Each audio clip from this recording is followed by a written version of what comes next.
कहते हैं समय प्रतिपल गतिमान है, समय कभी ठहरता नहीं है, समय कभी रुकता नहीं है। और जो समय के साथ चलता है वो सफल हो जाता है, और जो समय के साथ नहीं चल पाता वो सदैव असफलता का वर्ण करता है, यानी सदैव असफल होता है। तो कहा जाता है कि समय जो है वो तो निरंतर चलता ही रहता है। अब उस समय का हम सदुपयोग करते हैं या दुरुपयोग करते हैं, ये हमारे हाथ में है। यदि हम ऐसे ही समय को गंवा देते हैं, समय हमारे किसी काम का नहीं है, तो फिर हम सफल नहीं हो पाते।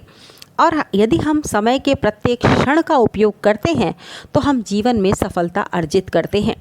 तो समय कैसे बिताना चाहिए, ये एक श्लोक के माध्यम से बताया गया है। श्लोक है, काव्य शास्त्र विनोदेन कालो गच्छति धीमताम व्यसनेन च मूर्खाणाम निद्रया कलहेन वा। यहाँ कहा गया है काल तो व्यतीत होगा ही, समय तो व्यतीत होगा ही, आप चाहें या ना चाहें, आप उसके साथ चलें या ना चलें, किंतु कौन व्यक्ति कैसे समय बिताता है ये महत्वपूर्ण है।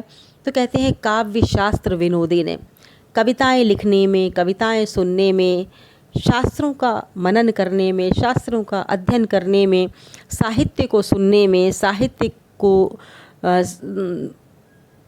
बात करने में, पढ़ने में, साहित्य के सृजन में, और विनोदेन, विनोद यानी हंसी मजाक में, खुश रहने में, उत्साहित जीवन जीने में, उत्साहित करने वाले क्रियाकलापों में, कालो गच्छति धीमताम, महान व्यक्तियों का, बुद्धिमान व्यक्तियों का समय व्यतीत होता है। और वे हमेशा अपने समय को सृजनात्मकता में लगाते हैं, यानी कोई ना कोई सृजनात्मक कार्य वो उस समय का करते हैं और सृजनात्मक कार्यों में ही अपना समय व्यतीत करते हैं। इसके विपरीत कहा गया है कि व्यसनेन च मूर्खाणाम निद्रया कलहेन वा। और मूर्ख लोग कैसे अपना समय बिताते हैं?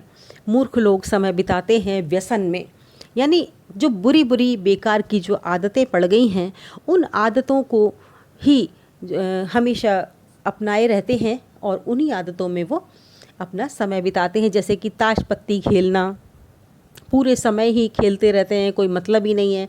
मोबाइल भी अनर्थक चलाते रहते हैं, कुछ भी, भले ही उनको ना ज्ञान मिल रहा है ना कुछ समझ में आ रहा है, बस देखते जा रहे हैं, देखते जा रहे हैं, लगे हुए हैं, समय कितना व्यतीत हो गया पता ही नहीं चल रहा है। तो किसी प्रकार का व्यसन जो वो पाल लेते हैं उसमें वो समय बिताते हैं। और इसके अलावा या फिर वो सो जाते हैं जाकर, थोड़ा सा काम किया, मुझे तो आलस आ रहा है, मुझे तो नींद आ रही है, और जाकर सो जाते हैं। इसके अलावा यदि वो नहीं सोते हैं या वो अपने व्यसन में नहीं लगे हुए होते हैं तो किसी न किसी प्रकार से किसी से लड़ाई झगड़ा करते रहते हैं। ज़रा सी बात पर लड़ लेंगे, झगड़ा कर लेंगे। तो कहते हैं कि जो मूर्ख व्यक्ति हैं उनका समय व्यतीत होता है निद्रा में, नींद लेने में। घंटों सोते रहेंगे, सुबह समय पर नहीं उठेंगे, रात्रि को भी जल्दी सो जाएंगे तो भी सुबह समय पर नहीं उठेंगे, दोपहर में भी जरा सा काम किया और बस आलस आने लगेगा और वो दोपहर में भी सो जाएंगे। तो अधिक से अधिक समय जो है वो निद्रा में निकालते हैं और बचा हुआ समय वो लड़ाई झगड़े करते हैं। और इससे भी यदि कोई समय बचता है तो अपनी निरर्थक आदतों में अपना समय गंवाते हैं। तो इसीलिए कहते हैं कि समय को गंवाना नहीं चाहिए, समय को हमें अपने श्रेष्ठ कार्यों में लगाना चाहिए, यानी समय का सदुपयोग करना चाहिए। तो ये श्लोक हमें यही बताता है कि बुद्धिमान व्यक्तियों का समय कैसे व्यतीत होता है और मूर्ख व्यक्तियों का समय कैसे व्यतीत होता है। श्लोक है, दोबारा से सुन लें।